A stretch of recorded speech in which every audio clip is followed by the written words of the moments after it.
Kim Chu agad na umalis matapos ang segment ng Especially For You sa It's Showtime.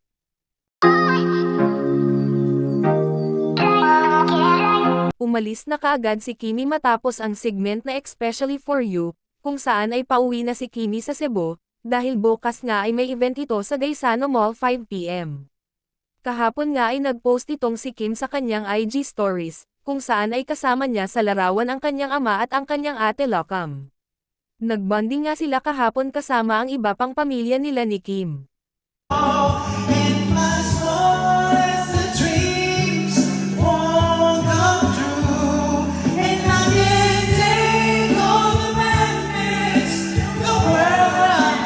Samantala, nagbigay nga ng kaunting update si Paulo Avellino kasama si Maymay Entrata kung saan nga ay nasa Florida, USA na nga ang dalawa, at marami nga ang nakapansin kung saan ay si Maymay lang talaga ang nagdala sa kanyang luggage, dahil kung si Kimi daw ang kasama ni Pao ay halos dadalhin na nito lahat ng gamit ng kanyang girlfriend na si Kim Chu.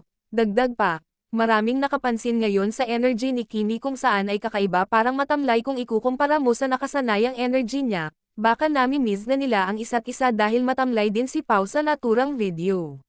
Sa naturang short video nga ng dalawa ni Maymay at Pao, ay hinihikayat din nila ang mga Pilipino na manood bukas sa kanilang event, maraming mga surprise performance nga daw na nag-aabang. Hello po mga kapamilya, nandito na po kami sa Florida.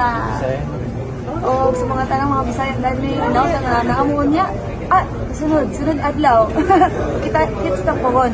Okay po. Kita-kita po tayo sa TFC Happy Hour. Kasama ko po si Maymay. Abangan niyo po yung performance namin. See you there.